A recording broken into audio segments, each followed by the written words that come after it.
No, definitely. I think because then you'll be known as that girl who's always at the doctor. Oh, gosh, yes. That girl who's always, she's got a sick note. I mean, who wants to consider that girl for a promotion?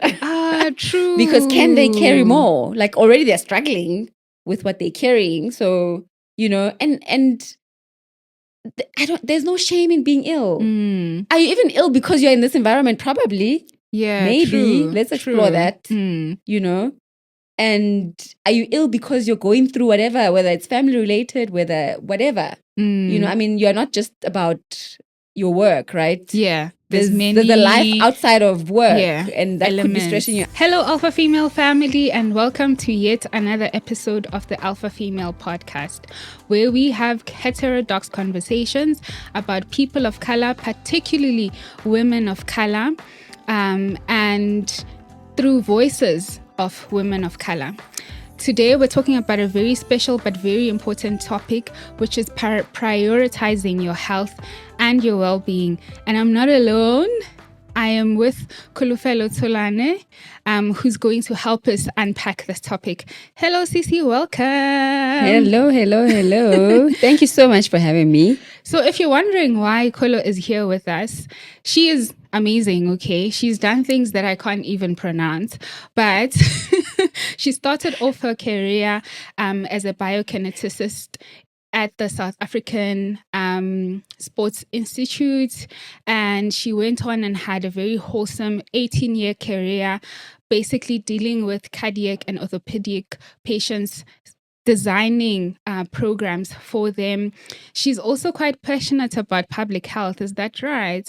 I could describe her as a public health specialist. She has a master's in it, and wait for it, she's also pursuing a PhD towards it. So it's pretty cool. But I think over and above that, even from our conversation before, I could just tell that you have a passion for health, basically. So welcome. Thank you so much for having me. It's such a pleasure and an honor to be here. Yeah. So when we were talking before, I asked you to describe to me maybe how would you describe to someone what you do and your job? I think I've counted a couple of things. So for someone at home watching, listening, take them through your day, Nje. So my day depends. At work, I love people. Yeah. I'm passionate about people, and being in the health industry, I'm passionate about seeing people well. And living healthy. Seeing a lot of people who come to me, refer to me because they are sick. They've had strokes, they've had heart attacks, they've had knee problems, they've been diagnosed with cholesterol. Yeah. They've been diagnosed with arthritis. So you get to try and help them in what you do. Yeah. And at the same time have compassion towards them. Yeah. And that's why I health is such an important part of my life as well, because now I need to minister and preach to these people about how to counter what has happened to them and live better. And you become an example. So basically, Kolo, people would bring cases to you and you'd actually have a look at them and then work backwards to get the person back to being themselves or being well. Yeah? That's correct. I work with a team of specialists. So I work with psychologists, social workers, doctors, nurses. It's a whole team, orthopedic surgeons. Yeah. All like whatever you can think of. So there's a whole team behind. So if somebody walks in, they'll be coming from one of those, right? Or I can refer to those people depending on what the issue is. See. If maybe a diabetic person walks into my office and they say, "Oh no, I've been diagnosed," or it's pre-diabetic kind of situation where it's like, "Oh no," they say I need to live healthy. Then there's a dietitian who will also be working with this person to try and get them to live healthy and make better choices for their lives. Yeah, that's so interesting. I don't know if you've ever watched House. Do you know House? Yes. You remind me of house because Wow. in house, like someone will come with even like an autoimmune disease or something weird, and then a group of people, different strengths, different professions will actually help them get better. Yeah. So like because I mean, when a person walks in and they have whatever it is that they have, you must remember there's the physical, the mental, the spiritual, like there's a whole lot that this person comes with. Yeah. It's not just what they're presenting. And that's why a whole team, the psychologist with the mind, yes, the doctor with the physical, yes, so everybody, the orthopedic with the orthopedic, the bones, yes. So it's a wholesome approach. A neurosurgeon, yes, because that's part things of happen in the brain as well, and we might need to touch on those other things in order to solve what is presented, what we see. I love that. But before we get into the detail, here we like playing games at the beginning. I love games, but I feel I'm a bit nervous about this game. Don't worry, I don't bite. They normally like harmless. This one is riddles, ne? Okay. They called What Am I? So I'm going to give you clues and you're going to try guess what it is. Everything is health related. So nothing is new or whatever. Everything is health related. So the first one, it's an illness. It's when your body is basically insulin resistant. And your pancreas is not producing enough insulin. You actually just diabetes. Yes. I was waiting for you to finish. Maybe it's something I don't know. No, it's not that complicated. So this one is linked to the first one. Ne? Okay. So what am I? Linked to the first one.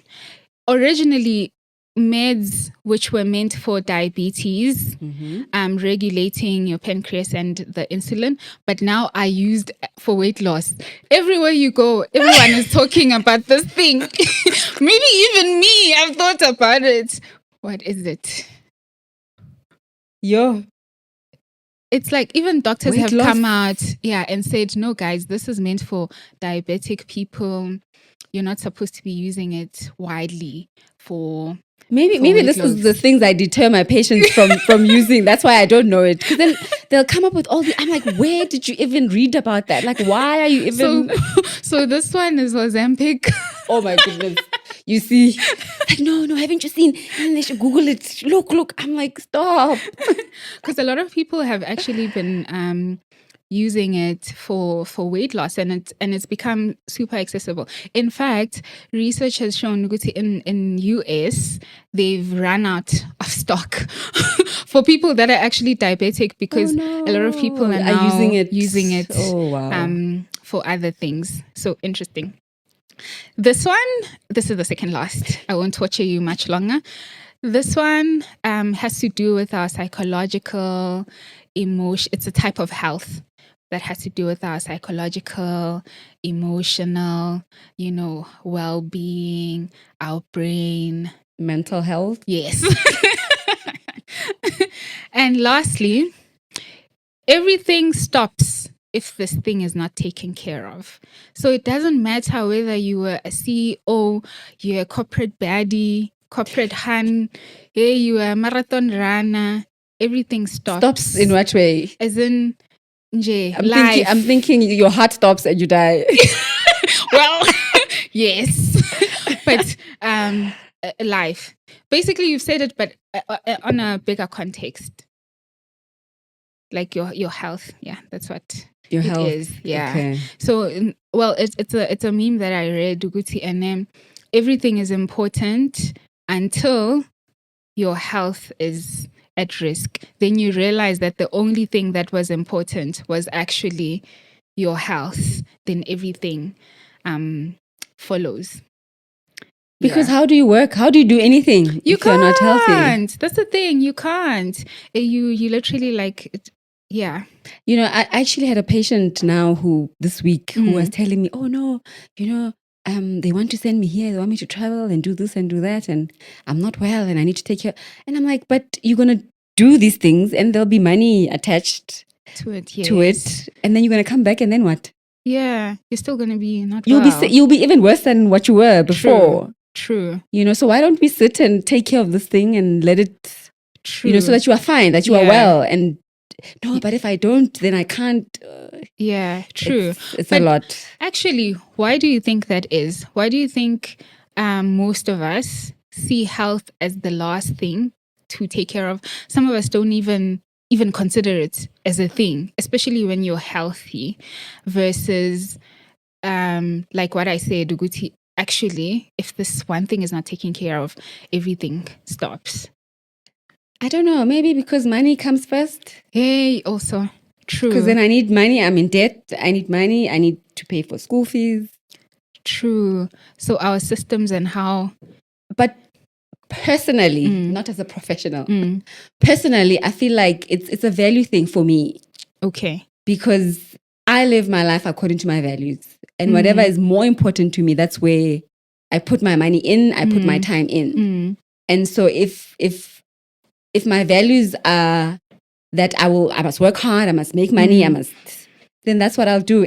Or if I don't have values linked to money or time, then whatever is the most important thing, whether it's getting that car, buying that house, taking my children to that school, I will do whatever it takes to be able to financially afford that, even at the cost of my health. That's so interesting, actually. And I think you're right that we all have different things that we value and prioritize. So if your health is not top of the list, then it won't matter, basically. No, it's like, no, I'll drink the Panado.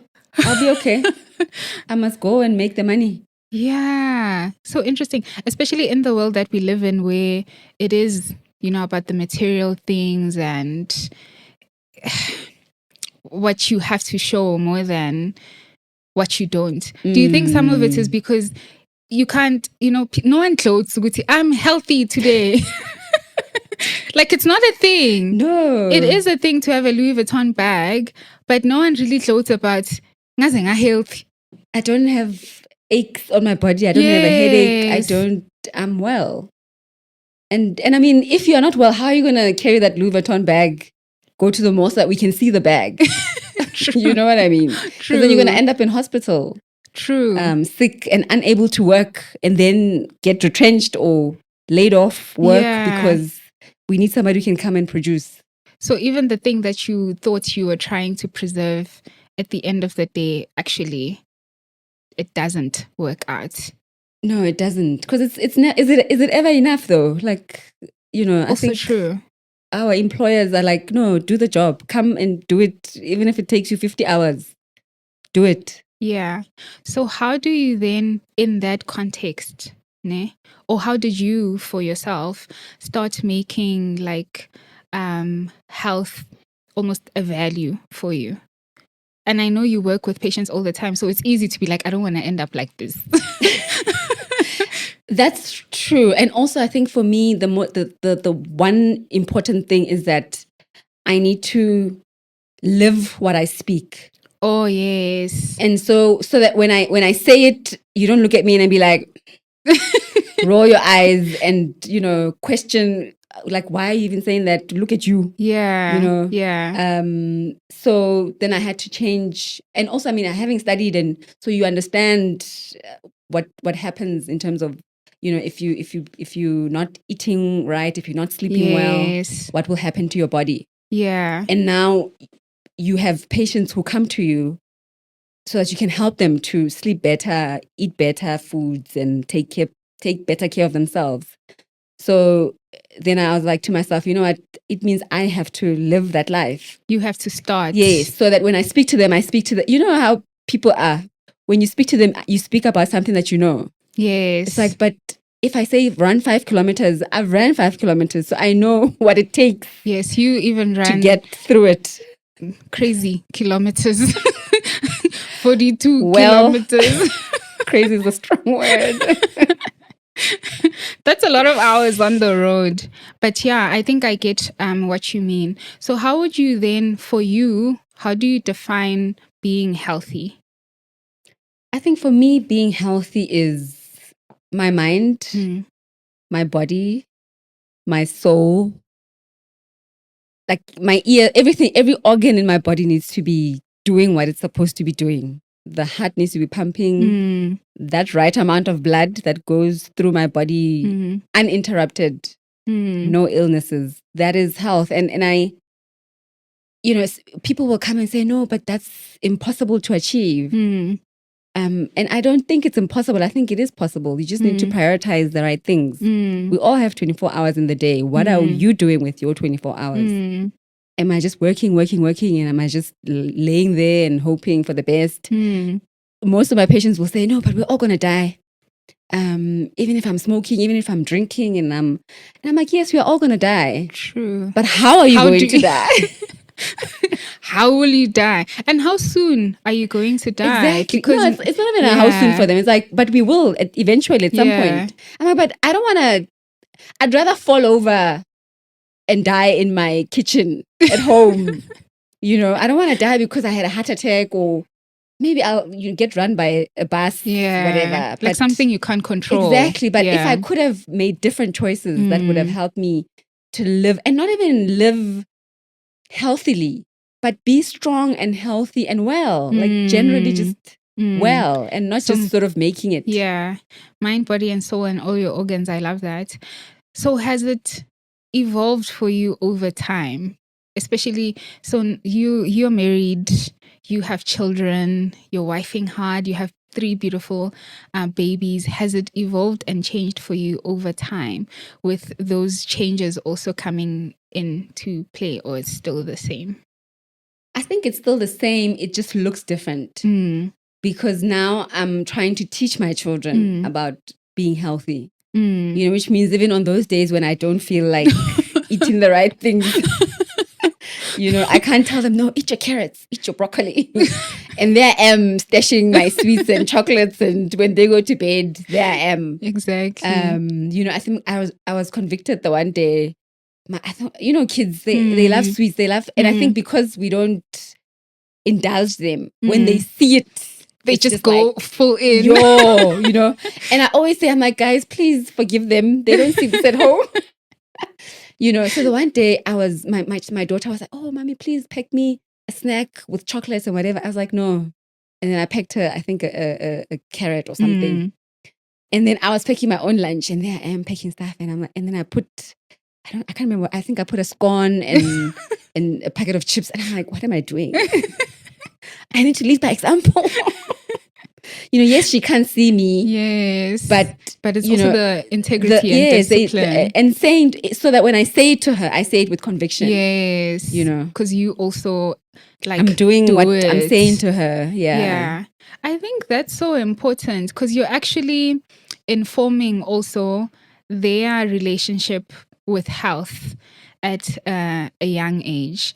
So do you think that how we grow up also has an impact on our relationship with health? And I emphasize the word relationship because, like me now, when I grew up, my mom used to tell me, Guti, if I got hurt, Eban, there's no medical aid here. You get injured, where you are going is a public hospital. You get hit by a car, you are definitely we don't know if you're going to come back. We don't know. During like New Year's Eve and stuff, she'd be like, okay, there's a whole ward for kids that get injured from crickets or whatever, fireworks as they call them. So if you get injured, just know there's no medical aid in this household. We're taking you there. And I think now that I'm older and reflect, I grew up so scared of getting sick, of being unwell. And then 2, just even regular checkups. I had to psych myself up growing up because I just felt like I want nothing that has to do with a hospital that indicates that I am not well. In me, I will always be well. So, do you think also how we grow up informs our relationship with health? Definitely. Most definitely. I mean, I think the reason why I run today is because of my mom. Is it? My mom used to run, yeah. Really? Yes. Your mom was like a runner. Yeah. I mean, I think generally in school I was very active. Yeah. And I mean, even in the degree I did was, also allowed me to be active. Yes. But because she continued, seeing something modeled becomes second nature. Like it becomes like, okay, that's what people do. True. So that's what I will do. True. It's like I was actually speaking to my mom about this, that we need to teach. And I mean, I guess, yes, our parents were not really there to teach us certain things, right? Yes. But as much as I need to teach my children about discipline and respect and how to treat other people, same goes with everything else. I need to teach them how to be confident, how to eat healthy, how to be healthy, what those things mean. Whatever I expose to them, that's what they will know. True. And that's how they're going to live their lives. It's like what the Bible says. True. Teach a child in the way in which they should go, so that when they're older, they don't depart from it. It's definitely true. True. And the household where we grew up, in the morning we cook mutoho amabele. Yes. And that used to slap. Exactly. And that's a thing in my house now. And thank God that my family wasn't very, I wouldn't say health wasn't, it wasn't a thing we spoke about. It's stuff I had to learn as a grown up. I never used to eat veggies when I was a child. Like I was that child. I only want my pap and my meat. No cabbage, nothing, no gravy, nothing. And it was okay. No one was saying, you need to eat your carrots. Nobody, right? Because, okay, she's eaten, fine, whatever. But now I feel like we need to teach our children, and whatever you feed them with is whatever they're going to grow up and feed from. Yeah. True. And then have that healthy relationship and learn to prioritize health. Because I think some of it is because you never learned it. So why should it be a priority now? You're fed, you're fine, you kind of like not knowing what the value of veggies for my health. I mean, I had to learn that as an adult because I was studying and reading about these things. Then you realize. And it's like, oh my goodness, like, I want to be healthy. I want to go to the gym. I want to, if I do those things, but I'm not eating, because I was still eating whatever I was eating, from growing up. And then I had to introduce all these other things that I wasn't familiar with, that I didn't know were good for me. Yeah, that's very interesting. And I think also it morphs us in a certain way. And one of the things that happen, especially now that we're talking about nutrition and stuff, we touched on Ozempic a bit. Even that forms the relationship that you have with food, does it not? And your self-image.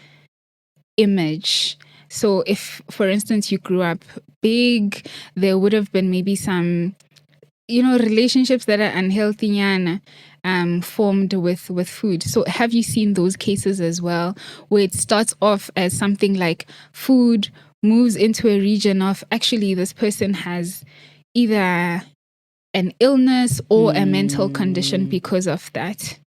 Yeah, I mean, as I said earlier, that when somebody comes into my office, it's not just, okay, what's your condition? Yes, we can treat that. But I mean, another example, yesterday I had a lady who came through and she had a traumatic experience a few years ago. And she's like, oh my gosh. And now she's unpacking. Yes. Somehow, I'm able to connect with my patients and get them, because then I want them to understand why they're here. Yes. Are you here because you were sent here? Because then if I require certain things from them, then it's like, no, but they said I must come. Why do you want me to do homework? Why do you want me to, True. So then in her unpacking, she's like, actually I'm realizing now that I haven't dealt with some emotional trauma. And that's what has led me to gaining weight. Oh, yeah. And she was in tears. She's like, oh my goodness, I cannot believe this. So then it's like, okay, so now we keep going somewhere. Yeah. Yes, you are here. You are here because you need to lose weight. Yeah. But you haven't been, and as a result, you haven't been able to pinpoint what it was. So then you just continue your life. Like you're just doing whatever that you've been doing. She's like, I've been emotionally eating. And I didn't know. I didn't realize. Because of the trauma. So I'm like, okay, so then we need to see a psychologist so they can help you to deal with the trauma. Yeah. And nip that in the bud so that ultimately you get the outcome of weight loss. Of weight loss. Yeah. So interesting. So I grew up big actually. And for the longest time, I did not like eating at all because I just felt like it will get me back to that. But now as an adult, this is the biggest I've been as an adult because of hormonal changes and all of that. So it's interesting also to always be in touch with your emotional, what can I call it? Mental well-being that then affects actually what we see. Yes. The physical. Because they're all linked. If your mind is not well, your body won't be well. If your body is not well, your mind won't. Like, you know? Yeah. Because it's an ecosystem that works together. Yeah. If a part of the ecosystem is not functioning well, the whole will not function well. Yes. Super interesting, which is why we should prioritize this. It's important.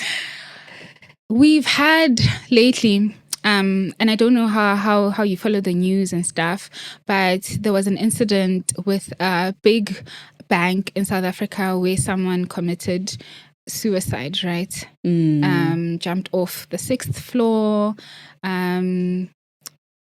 You know, there's many reasons that people have alluded to, but some of them are saying, you know, she wasn't well. It was a toxic culture. There was another instance. This was in India of a young lady, 5 months into working, later got diagnosed with some problems. A couple of days later, passed away. And the mom was so passionate, wrote to the CEO, spoke about how the environment being corporate was just so harsh on this girl that she just felt like she should always be working. Yeah. Always sitting by her laptop and, you know, meeting deadlines. Like you said, sometimes money is more important, and that's what we think about. So with these two instances, how can we, saying we, even including myself, in corporate, prioritize our mental health? Because both these incidences are more leaning into, you know, mental health. Sure. It's so sad though that we even have to go there and talk about these things, right? It's very sad. But I think it's not even us. I think corporate, because corporate is the issue. Yes, as the culture, as a structure, corporate itself needs to do something and drastically and soon, you know, because every other person you meet, oh, how's work? Oh my gosh, my workplace is so toxic. Yes. You know, and you're just like, what is going on there? You know? And you will find that in most of these corporate spaces, if not all of them, they have like health, I don't know what they call them. Yes, they've got work-life balance. But are they using it to help the people who are there? You know? No, they're not, because then why are people burning out? Why are people not well? Why are people reporting sick every other 2 weeks? It means the programs that are there are not working for the people, right? So I feel like, first of all, it has to be corporate that does that. But you as an individual, which I think it's also something that we are not taught, whether in school or varsity or whatever. I've figured it out as an adult that, you know what, actually, I'm going to die here at this job that is consuming my time and your entire life, my mind and my everything, you know? And if I get sick and I go there and I die there, they'll replace me. Tomorrow, somebody else is going to come and sit in my chair and it's going to be as if nothing happened. So we need to have boundaries as people. Walk into the space. I remember when after I had my first child, obviously I would be able to come into work like at 6 a.m. and, you know, be able to be on top of things and whatever. I couldn't do that anymore. And I had to accept that, okay, this is my life now. This is a priority now. And even as a Christian person, my work is not even number 3 priority in my values, in the list of my values, you know. But you find that because of life, work becomes number 1. Yeah. And that is not right. And that's why we are not well. That's why we are burning out. Sick. That's why we are sick. That's why things are happening the way they're happening. Yeah. And I think now that you talk about boundaries, So boundaries are putting stuff in place to protect your mental health or your well-being, but they often come at a cost, especially in corporate. So what have you seen, maybe even if it's not personal, just in your experience, the cost to sometimes having these boundaries? Definitely. I mean, I think anything that you do towards self might not benefit the next person. True. That's so And important. and so it will cost you something. True. You know, which it shouldn't actually. I think boundaries are there for, like, if I have a boundary, it's actually for you, to protect you. True. It's not even for me. True. You know, because if you are on the other side of the boundary, now you are in trouble because you don't know how I'm going to react or respond to you being inside the boundary. Sarah Jakes once said, people who love you and want the best for you will respect your boundaries. People who want to take advantage of you, we will take offense to you having boundaries. Yeah, that's very true. And you know, and if it means at 3:30 p.m. I close my laptop, I get up out of my desk, pack up my stuff, and I go home. That's a boundary. What does the contract say? Here are the working hours, 9 to 4, whatever the case may be, 8 to 5. And at that time, if I get up and go, why am I being looked at as if I am committing a crime? Yeah, like you won't get that promotion, girl. And that's the sacrifice. Yeah. But then people will respect you and they will know that, oh, after 6, oh no, please, Lou, don't even. She's that girl, you know. But then they will respect you for it because you will stand your ground, and that it will be an everyday thing. You know, it can be a boundary today to this person, but then the other person can get away with it. Yeah. If I'm saying at 10 I have my coffee, at 10 everything stops, I have coffee. Yeah. You know, because the company's not going to fall apart just for me to have coffee for 20 minutes. True. Right? Yeah. The company will still continue. And sometimes people adjust. I think that's the other thing that we're scared of. Uguti, people won't adjust or you'll be replaced in a sense. But I think also being just, because now you are drawing attention to yourself. Everybody else is doing it this way. Now you're different. You know, why are you? Why? Do you think you're better than us? No, I don't think I'm better. I just think I need to be well. Yeah. And you need to prioritize. And everybody else actually should be doing this. It should be the culture for real, not just on pamphlets. And I mean, I think for me, I'm like, then somebody will see it and be like, she hasn't reported sick for the past month. And every day at 3:30 she leaves. There's something there, you know? Yeah. I think it would be cool if maybe in corporate even wellness was a real metric, you know? As in, if you have a company, how many people have been sick? How many people have been admitted to AKSU for the year, you know? Yes. And that become like a real metric for leadership. That would be life-changing. So that they can see how because then you're like production, like deliver. Yes. But you're not actually, and those health programs that are there, they're not even looking at those things. Yeah, true. Because we just like, and also like, how are you, if you're not well, how are you going to produce and do the work? True. So, WHO, I'm not sure which year actually, said 17% of South Africans suffer from a mental illness in a form. And some of them are not aware of it even, but then the bulk of it is depression and anxiety. And most of these hectic work environments will, inflict anxiety or even lead you to depression. So for someone, Shem, who hasn't fully experienced it but can feel ukuthi something is weird, how would you advise them to see ukuthi you're there by being anxious?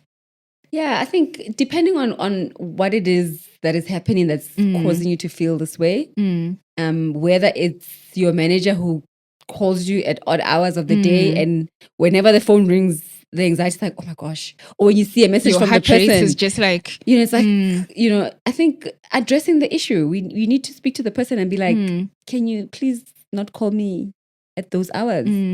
I think the anxiety is that it's not addressed. It's in the air. We all know it. We are all talking about it. We all see it. But nobody's actually pointing it out and saying, guys, do you see the elephant on the roof? But if we can sit and be mindful of other people, because certain things, like how we relate, if I have a manager who, I don't want to say rude, but maybe harsh in his words, and then the same person speaks to me and I'm fine, but the same person speaks to the next person, and that gives them anxiety. Yeah. So being mindful of how people receive the different and when you're managing people, actually, I don't know.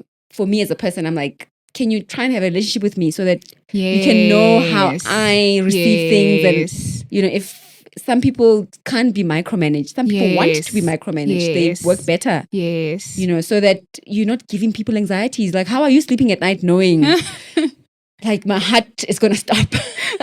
Like the minute I hear your voice, I'm just perspiring. I'm almost having a panic attack. You know what I mean? Yeah. So I think that you bring up a valid point, at least for people that are managers and in these roles where they have people under them. It's not a one size fits all. If you can shout at Lungi and she's fine, she's thugging it out, the next person maybe can't handle that. That could be too much for them and affect them health-wise. So if you are in a situation where you are in this toxic work culture, when do you leave? When do you begazelle? Begazelle for what? And I mean, at the same time, you can't. I think that's a tough one, because you can't. Will you always be leaving? Because you'll find somebody who rubs you the wrong way, And I think there has to, it's somehow not a balance per se, but it has to be like every situation has its own merit, right? Yeah, true. What can I change? Okay, let me give you a personal story. I had a new manager, and it wasn't gelling. Yeah.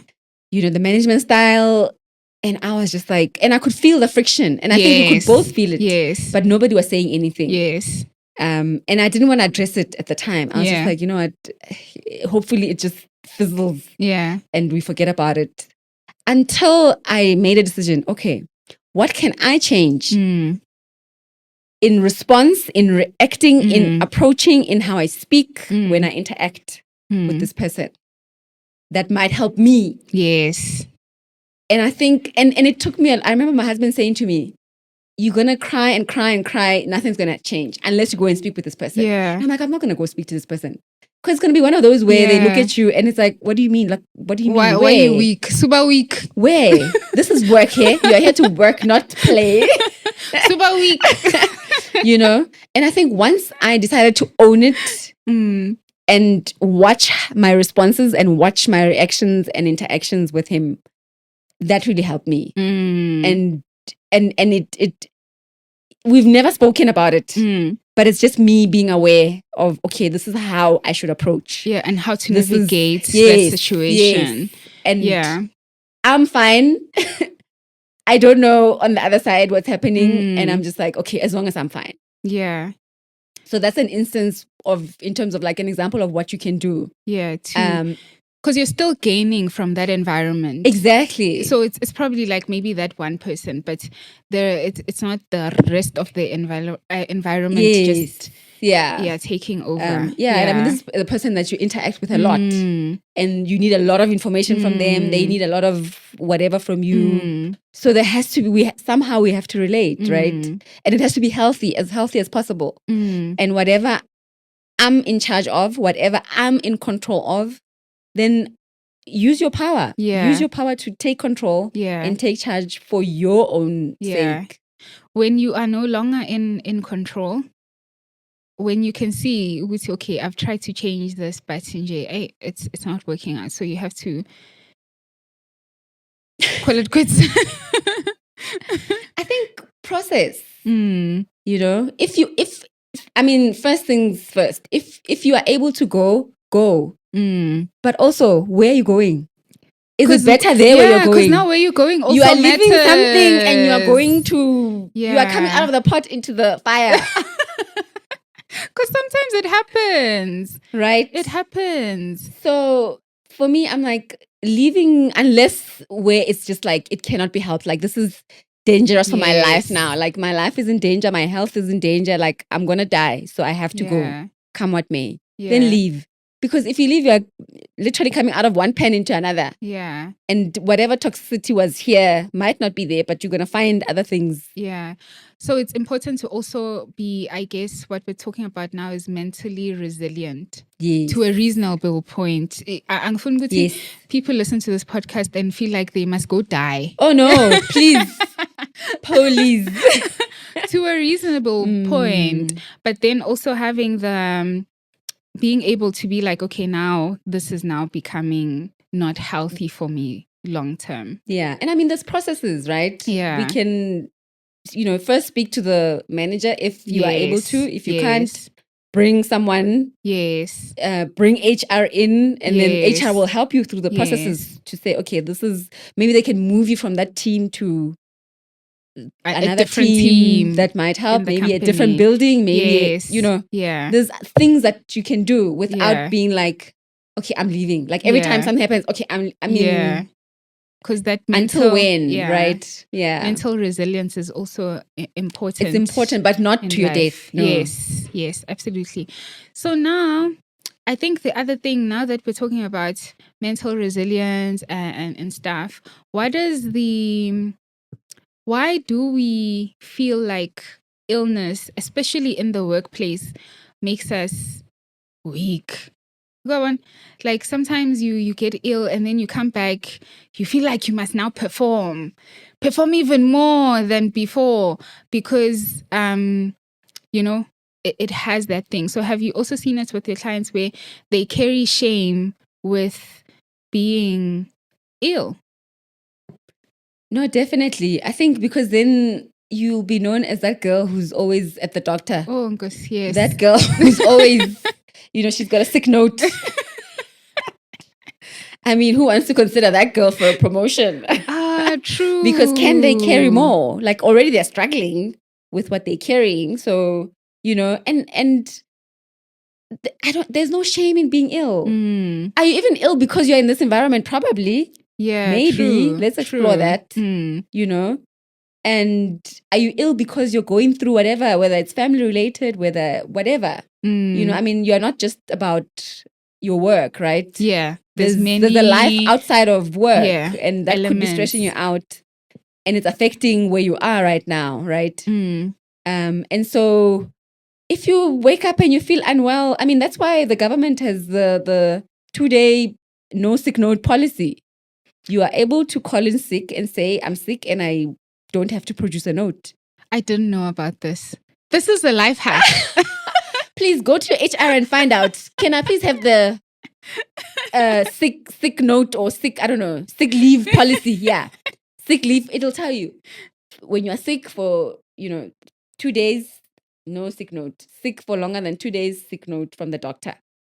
You're able to take FRL, family responsibility leave. You've got 5 days, I think it is. Yes. And those things are not, it's, I always say to HR, like, it's not, I feel like every single person who starts work, they need to have an HR meeting. Like, here we have a workshop. Yes. A HR workshop. Yes. This is what is required of you. This is policy. This is what needs to be done. So that you know these things. Because I found out from other people, oh no, my daughter is sick. I'm going to take family. I'm like, oh, there's family. Okay.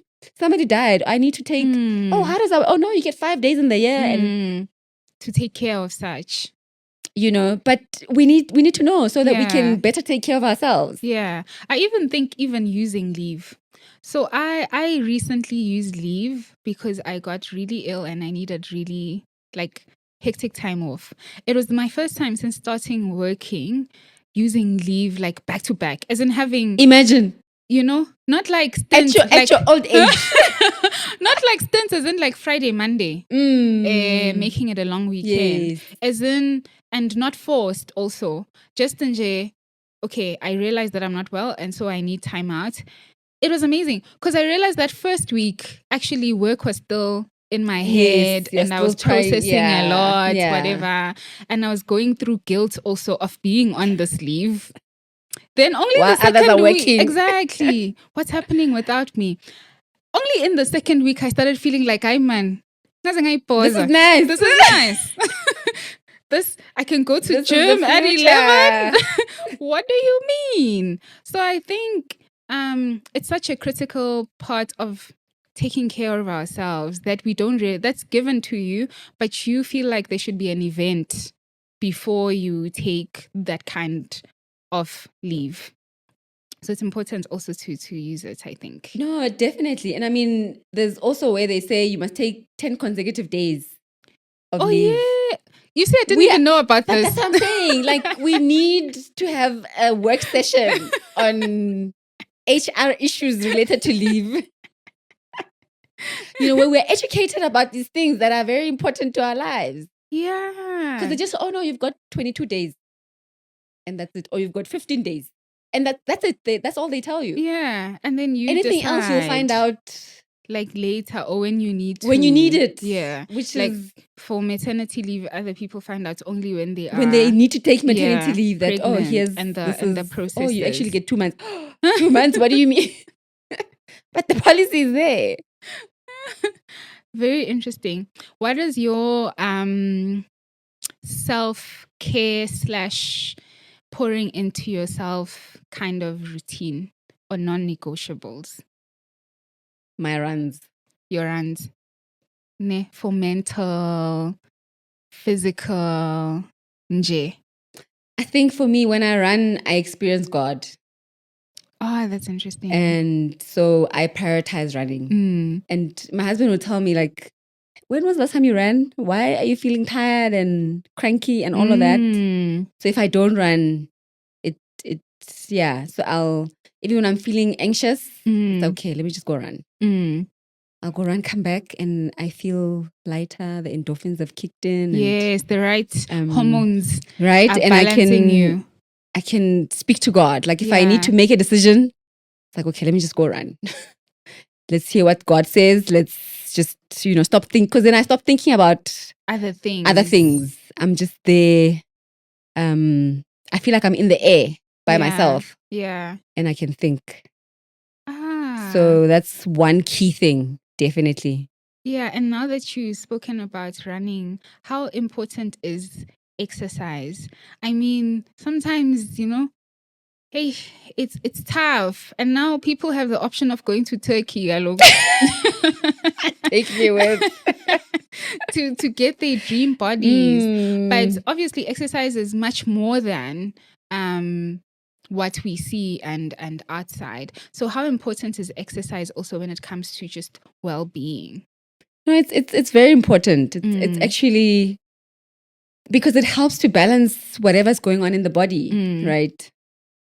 Exercise has so many benefits outside of weight loss because, most of us like, I'm going to exercise so that I can lose weight, but there's so many other benefits to exercise, whether it's linked to your mental health, your physical body and clarity of the mind, how you are managing the day and, you're able to think clear because the hormones are balanced and where things are pumping endorphins as they should be. Yeah. So there's those benefits to exercise definitely, and I think we're created to move. Yeah, true. We're not created to just sit and do nothing. And I mean, and also exercising is not like going to the gym and picking up heavy weights. And I'm not a heavyweight kind of a person. But if you are, please go ahead. It's good. Yeah. So do it even if you are walking for 30 minutes a day. Like, and it doesn't mean walk like, okay, put on my tekkies now and go walk. But if I'm on my feet and it's 30 minutes of me being on my feet like up and moving. down. I'm moving. So we need to move. So you're signaling to the organs that, hey, I'm alive. Like let the, the neurons do what they need to do, and the brain do what it needs to be doing. The heart. Yeah. Like you said, all the organs. Okay. Yeah.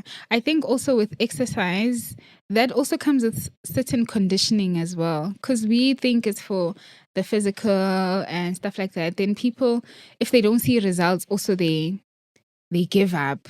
So say, for instance, with the lady who was trying to lose weight, I'm sure, did she prioritize exercise? Probably not. Because it's just like... It's like, I'll do it like once a week, and then maybe life happens. Yeah. Or, I'm sore. Okay, I'll go tomorrow. Oh, tomorrow I'm still sore. I'll go tomorrow.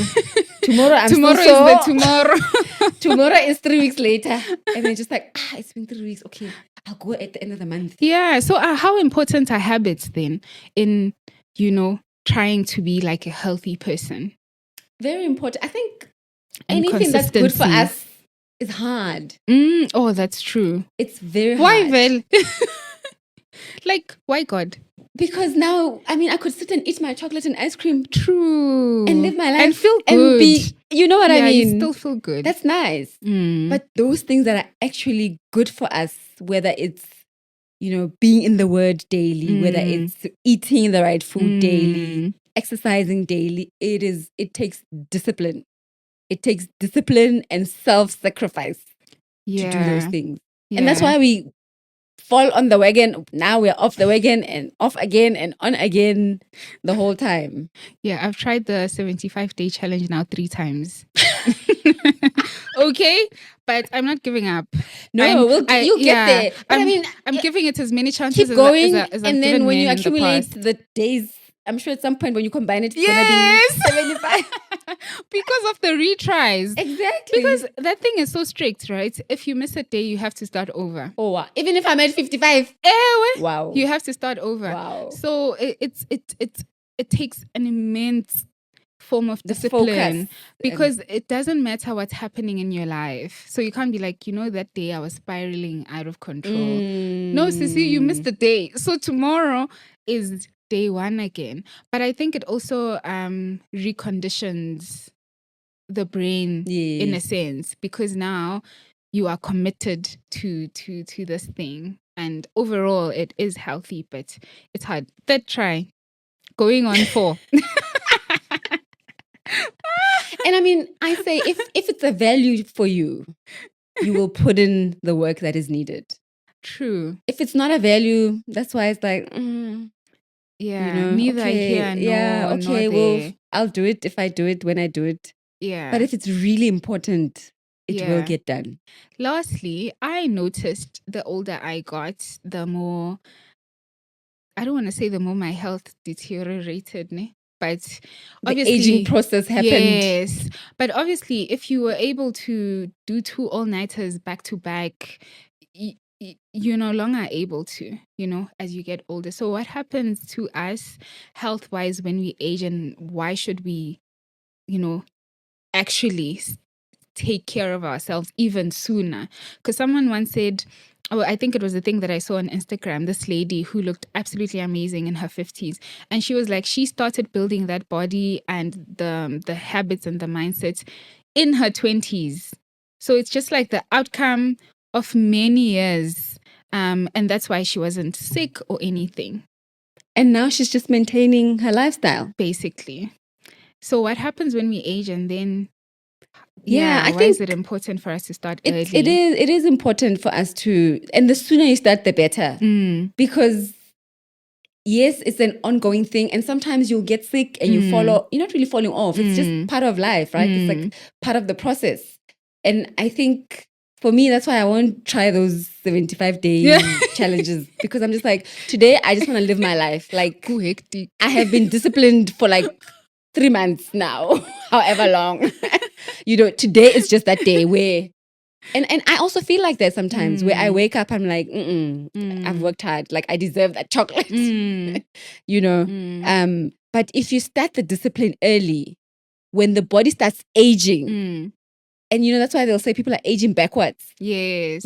When the body starts aging, it won't sort of break down. Yeah. It's aging gracefully because it's been taken care of. Yeah. It won't just fall apart. Nourished. We won't really see. It's like, oh, you are 55. Oh my gosh, you look like you're 35. Kind of situation. And we're not saying you're not doing it for that, right? But you're doing it so that you can feel good because, especially for us as women, as you age, there's hormones. Hormone imbalances. What a cruel thing in life. I think for me, as a professional, what I've seen is that at 25, something happens to your body. So is that why your metabolism at 30 slows down? At 30, something happens. I saw it with myself. At 30, something happens. At 35, those hormones. Even 35. I am not kidding. I am yet to find out about 40. I'm just like, oh my goodness. Okay, can I build that body before we get there? So that, just maintain. Yeah, and that's why we need to be healthy so that as we age, as the hormones are doing what they're doing, we are healthy and we are well. Yeah. And yes, if illness comes, it doesn't find you like at the bottom of the bottom. You haven't been doing anything. Yes. It finds you trying and doing the small little things that actually that can contributes help you to your health. Get there. I can't believe even 35 will be a knock. I'm still recovering from 30. No, it's like what you said about the lady. It's like the longer you've been doing it, it doesn't become hard. Yeah. It's now you're just maintaining. This is how you live your life. Yeah. It's no longer a diet. It's no longer I'm on a program. Yes. It's just a way of life. Exactly. I love that. And how does chronic stress then undo this? So say, for instance, you are like a person who maybe exercises here and there, eats well here and there, but then you're always stuck there in the woods, chronically stressed. What is stressing you? I think, let's say it's work that's stressing you. And yes, you are doing the right things, eating well, whatever, and stress comes. And I mean, life happens. Life happens. You're thrown off. There's a loss of a loved one. Yes, true. And that causes, pulls the rug under your feet, and now you are finding yourself in this situation. It happens. Let's deal with it. Can we address that? Okay. What is stressing me? This is my family stressing me, for example, or I've lost a loved one. I'm mourning. Yeah. Allow myself to go through it. Yeah, to be in your feels. Yeah. I am mourning. That's what I'm doing. Yeah. Like if you're calling me and I start crying, like that's what's happening. Yeah. That's the phase that I'm going through. Yeah, and it's part of my healing process. It's part of the mourning journey. Because I watch a lot of things. This doctor was saying you actually have to eliminate chronic stress or even address the thing that's stressing you, which is, to your point, deal with the root cause so that it doesn't have other effects on your body, Exactly. Yeah. Because then you're not performing at work because you are falling apart. Yes. You are not delivering when you need to deliver. Yes. The report is not arriving when it should. Yeah. And just let us know, like let the people know, guys, right now, this is what I'm going through. Yeah. And if work has those programs that can help you, then use them. Use the programs. Because sometimes even if they are on paper, but they are there. You know what I mean? Yes. No, they're there. They might not be encouraged, whatever, but it doesn't mean that you can't use that resource to get the psychologist. Exactly. Or to reach out to the mental health person and be like, actually, ngiyagoa and I need help. Yeah. So that's very true. So one of your, I think what forms part of your purpose is, or what you say rather, is people should live their best lives and serve their bodies well enough so that they can live long, healthy, productive lives in the absence of illness and disease. So this is like your core value, basically. Yes, because if I want to be a millionaire in 50 years, I need to do something that's going to guarantee that I'll be a millionaire, right? Yeah. Whether it's saving money, starting a business, whatever it is. Yeah. Same as our physical bodies. Yeah. I need to deposit into my body now so that as my body is aging, it can, and I mean, as the body is aging, there's nothing you can do. Yeah, the body breaks down True. as you age, right? And there's going to come a point where the things you did when you were younger are now affecting you in your 60s. Yes. So if you were doing the right things, you will benefit when you're 60. Yes, so true. So your life will actually be fuller and more wholesome. And this involves all sorts of health. So even mental health, Yes. taking care of it, the earlier, the better. Yeah, and form habits of such things, you know, so that the right boundaries are in place. So that also when one day you become a director or a CEO of whatever, you've been through the ranks, you know, so you can build the right help culture. Others, Yeah, I love that. Anyways, we've come to the end of our conversation. It always feels short. But thank you so much for coming and sharing this with us. I think it's such an important topic because it really forms who we... It's not something that we should put at the back burner like we have. It should be in front because at our health being okay, everything else can be fine. And like you said, we can live wholesome lives that are disease and illness free. So thank you so much for coming. Thank you for having me. This was wonderful. Thank you. For you at home listening or watching, I hope you really enjoyed that episode but also took a lot from it. Prioritize your health. Make it your value. Make it something that you actually put in front, not at the back burner, because later, very many years later, your body will thank you and your mind as well, because we're talking about being wholesome. I guess it's a banana till next time. Bye.